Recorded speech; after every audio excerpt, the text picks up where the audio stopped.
গরুর উৎপাদন বৃদ্ধিতে সরকারের নানামুখী উদ্যোগ ও গরুর খামার লাভজনক হওয়ায় টাঙ্গাইলের ঘাটালে প্রায় প্রতিটি গ্রামে গড়ে উঠেছে গরুর খামার। এসব খামারে গরু সম্পূর্ণ প্রাকৃতিক উপায়ে লালন পালন করা হচ্ছে।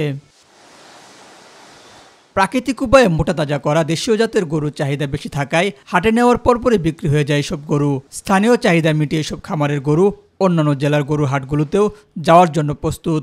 আমাদের গরুর মধ্যে কোনো প্রকার ওষুধ ইনজেকশন এইগুলা আসলে ব্যবহার করা হয় না।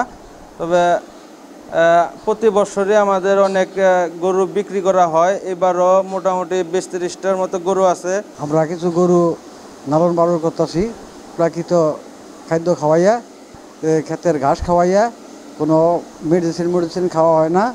তো আমরা এবার করতেছি যে গরুগুলা বিক্রি করে লাভবান হবো। কুড়া বাঙ্গাইয়া, তারপরে ভুট্টা বাঙ্গাইয়া ওইটা মিক্সার করে খাওয়াই। খামার ভিটার একজন অন্যতম উদ্যোক্তা। বিগত ৫ বছর যাবৎ আমরা ক্যাটেল ফ্যাটেনিং প্রজেক্ট নিয়ে কাজ করছি। মূলত কাঁচা ঘাস, সাইলেজ এবং দানাদার খাবারের উপর নির্ভর করেই আমরা আমাদের এই কর্মসূচি চালাচ্ছি। কোরবানি ঈদকে সামনে রেখে ৩ থেকে ৪ মাস আগে থেকেই এসব খামারে গরু পালন করা হয়। এসব খামারিদের গরু পালনে প্রয়োজনীয় সহায়তা করা হয়েছে বলে জানিয়েছে স্থানীয় প্রাণী সম্পদ অধিদপ্তর। আমাদের যে চাহিদার চেয়ে অধিক গরু, মহিষ, ছাগল আমাদের ঘাটালে উৎপাদন হচ্ছে।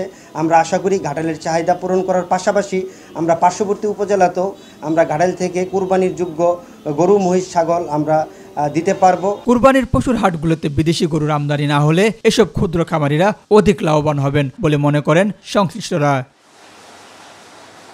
এস এম হামিম, মাই টিভি।